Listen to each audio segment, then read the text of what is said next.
Ви благодарам, почитувани медиумски работници. Оваа пресконференција ја свикуваме со цел да го обзнаниме нашиот кандидат за градоначалник на градот Скопје. Инаку, Левица на овие трети локални избори поред ќе настапи со рекорден број на кандидати за градоначалници и кандидати за советнички листи. Имено на минатите избори имавме само 8 кандидати за градоначалници, додека оваа година ќе одиме со преку 20.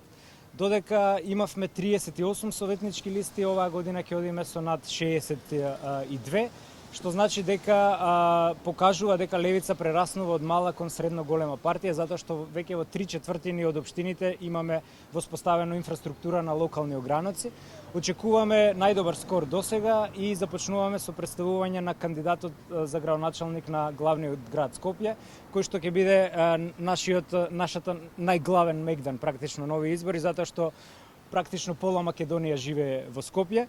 Се одлучивме после инклузивен процес на интервјуи и сондажи за нашиот најдобар пратеник во овој пратенички состав, тоа е пратеникот Амар Мерциновиќ, кој што успеа за само година дена од својот пратенички мандат да се наметне како еден од најактивните пратеници во собранието и мислиме дека со неговата кандидатура, бидејќи станува збор за еден кадар кој се градеше низ партиските структури, за еден идеолошки подкован кадар, мислиме дека за прв пат ќе успееме да ги анимираме младите на овие избори да излезат на гласање, затоа што тие се делот од електоратот кој што често и не излегува на гласање. Тоа е нашата главна цел и мислиме дека доколку успееме да влеземе во втор круг ќе има практично политички земјотрес, особено во левиот политички спектар. Сега би му препуштил збор на Амар Мерциновиќ, а потоа можете слободно да поставите прашање до било кого. Само да напоменам дека советник, носител на советничката листа ќе биде нашата координаторка актуелна Катерина Јовановска, позната адвокат од Скопје, и таму ќе имаме мало освежување на советничката листа и очекуваме исто така добар скор. Повелјавам. Добар ден на сите. Ви благодарам пред се како представници на медиумите што дојдовте да го проследите овој настан. Со многу од вас низ годините си имам среќавано на пресконференции како портпарол на Левица, но и во контекст на собранието, така да тоа што медиумите веќе го знаат за мене и за нас како опозициона партија најактивна, е тоа дека и на овие избори ќе ги актуализираме работите за кои никој нема храброст и нема интерес да ги актуализира.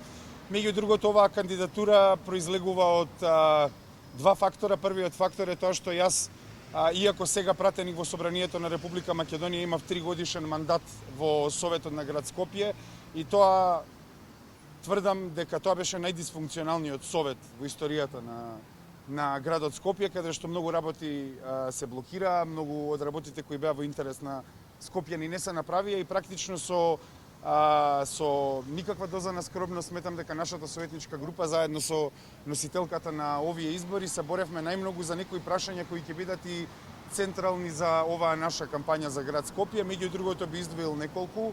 Пред се нашиот приоритет и агендата која ќе ја нудиме, која соодветствува со борбите кои ги водевме во Советот на град Скопје, ќе биде за набавка на нови автобуси. Веќе од 2022 година почнавме да предупредуваме дека се движиме кон социјална катастрофа заради блокирањето на набавка на нови автобуси и тоа се случи. Потоа сметаме дека е потребно возобновување на јавниот превоз не само преку набавка на автобуси, туку и преку оптимизација на линиите кои го обслужуваат градот во поглед на јавниот транспорт и најпосле во однос на јавниот транспорт и изнаоѓање на нови методи на јавен транспорт. Понатаму ќе се осврнеме на хуманизација на урбанизацијата и посветување на градската чистота. Тоа е во склоп на темата на ГУПот, кој треба да биде донесен во следниот мандат на Советот и на градоначалникот на град Скопје и најпосле и најважно борба со загадениот воздух, за кој исто така имаме континуитет во нашата битка во Советот. Од друга страна, оваа кандидатура произлегува и од фактот дека нашата програма и концепцијата за овие избори ја направивме преку теренско анкетирање на граѓаните, така да програмата која ја нудиме на вистина е тоа што им потребно на скопјани.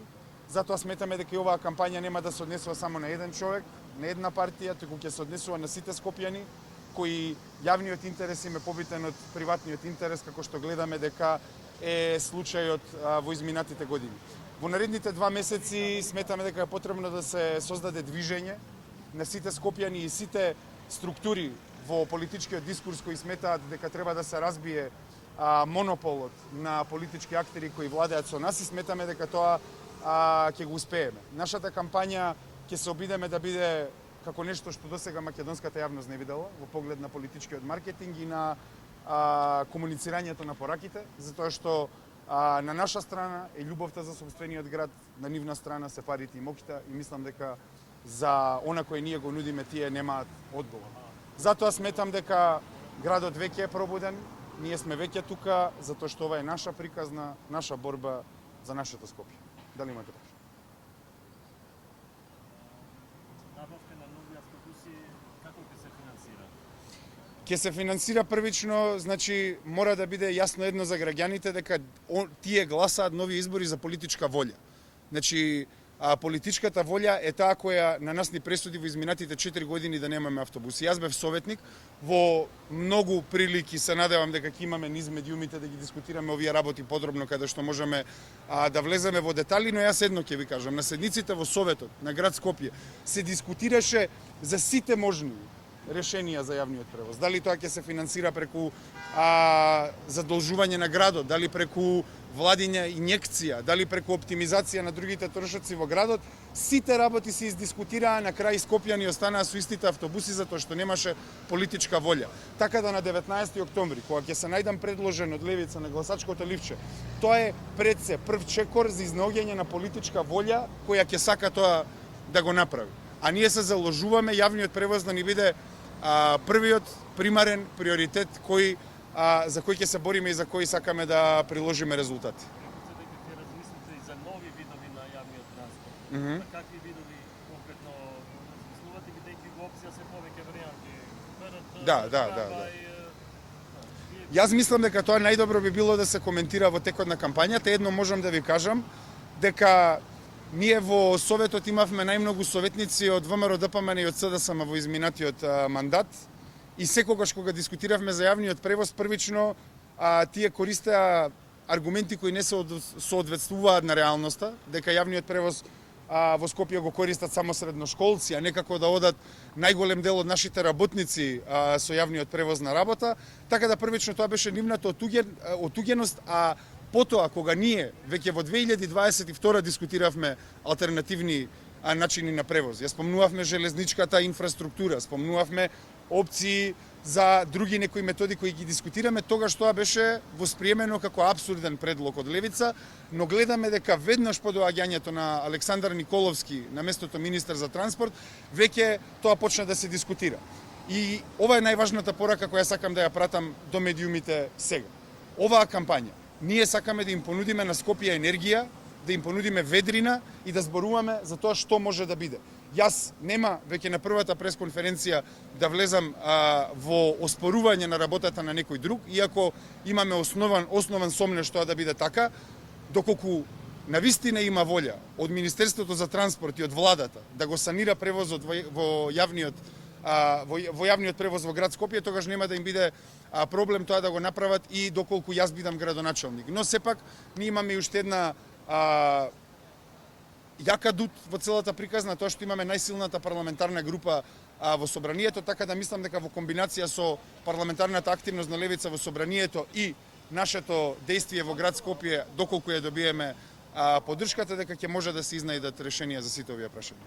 И самиот кажавте дека е потребна политичка волја и самите јавноста гледаше што се случуваше изминативе години. Очекувате и од кого политичка поддршка и што со независните кандидати, денеска веќе попрецизно ќе знаеме и за град Скопје на кој начин ќе треба се тоа да се одвива, ова второто е прашање и за Па првично, ако може јас да одговорам, јас како советник во град Скопје, ние сме имале одлична соработка со дел од независните листи во град Скопје во изминатите 4 години, кога сме имале точки за кои сметавме дека треба да имаме соработка.